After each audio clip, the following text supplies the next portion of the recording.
Kthehemi në studio të diskutojmë se i takon zhvillimeve nga Spaku, do të lidhemi edhe një herë me kolegin Alkeda Shaba. Alkeda, të përshëndes, ka patur një shtyrje të procesit të sterilizimit, apo jo? Çfarë ka ndodhur?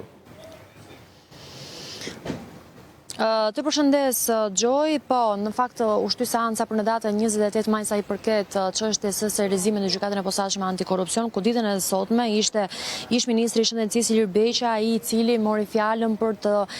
dhënë, po themi, kërkesat paraprake përpara trupës gjykuese. Fillimisht duhet thënë që pati një ndryshim të trupës gjykuese ditën e sotme në gjykatën e posaçme antikorrupsion, pas largimit të Ardit Mustafarajit nga kjo çështje. Në trup gjykimit do të jenë Bip Ndreca, i cili është kryesues, dhe dy gjyqtarët Elsa Ulliri dhe Flora Eredina. Ishte pikërisht Ilir Beqa, i cili fillimisht pati një kritik sa i përket gjykatës trupës gjykuese, duke thënë që kjo çështje mos të etiketohet si sterilizimi, por në fakt gjykata i referohet si sterilizimi i instrumentave kirurgjikal. Ai po nga ana tjetër përmendi edhe një herë faktin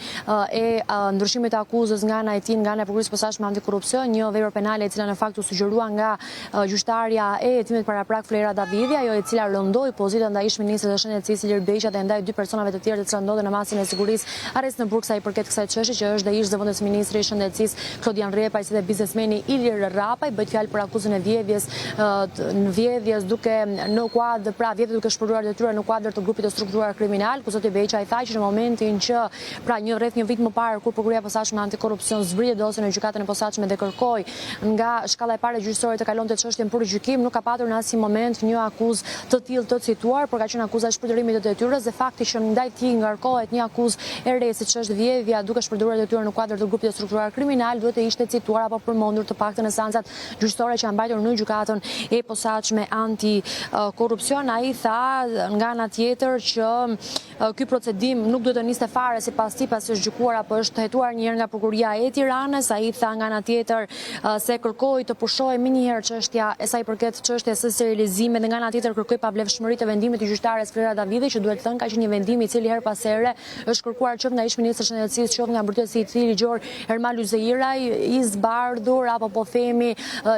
i argumentuar vendimi i Davidit sa i përket rëndimit të kësaj vepre penale. Ai tha se unë duhet të mbrohem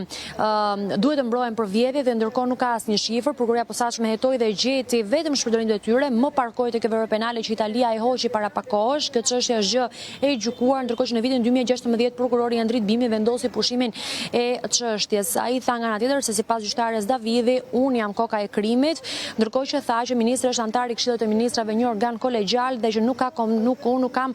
jam kompetencë e Spakut si subjekt. Lexoni dispozitivin, ishte kjo po themi një parashtrimet që mbajti ish-ministri i Shëndetësisë ditën e sotme para gjykatës posaçme antikorrupsion, ndërkohë që një fjalë po themi apo lexoi disa faqe edhe ish zëvendës ministri i Shëndetësisë Klodian Repaj, i cili tha që kjo çështje është debatuar në mënyrë politike, folklorike dhe mediatike dhe është një çështje e paragjykuar prej disa vitesh sipas tij. Ai thotë se Spak thotë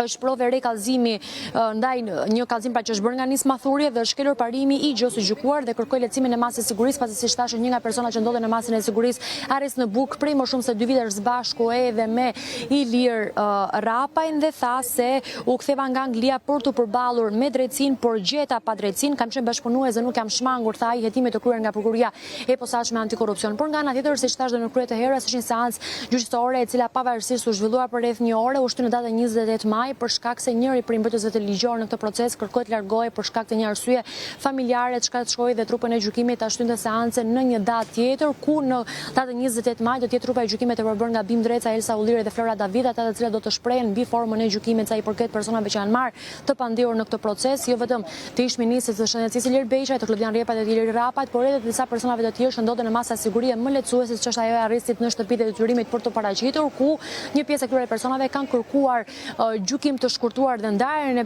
këtij procesi apo të kësaj çështje më vete, ndërkohë që disa persona të tjerë, mes tyre dhe vetë ish-ministri i Shëndetësisë, ka kërkuar gjykim të zakonshëm për shkak se ai ka kundërshton provat e gjetura nga prokuria posaçme antikorrupsion sa i përket akuzës më të re që ngarkohet prandaj tij apo që rëndon mbi të, që siç thashë edhe më herët është ajo vjedhja duke shpërdoruar detyrën në kuadër të grupit të strukturuar kriminal, që është një vepër, duhet thënë, mjaft e rëndë që rëndon ndaj ish-ministrit të Shëndetësisë Ilir Beqaj, që mbahet në masën e sigurisë arrest në burg në fakt për dosjen e Vanessa Spaku, një tjetër dosje që hetohet nga prokuroria Lida Katshkini, ndërkohë që për dosjen e serializimit, një çështje që është hetuar nga dy prokurorët Edvin Kondili dhe nga Enid Nakuç, që ai ka ende masën e detyrimit për të paraqitur dhe nuk ka një masë po themi më të rëndë se kaq, të paktën deri në këtë fazë që ndodhet ky proces gjyqësor.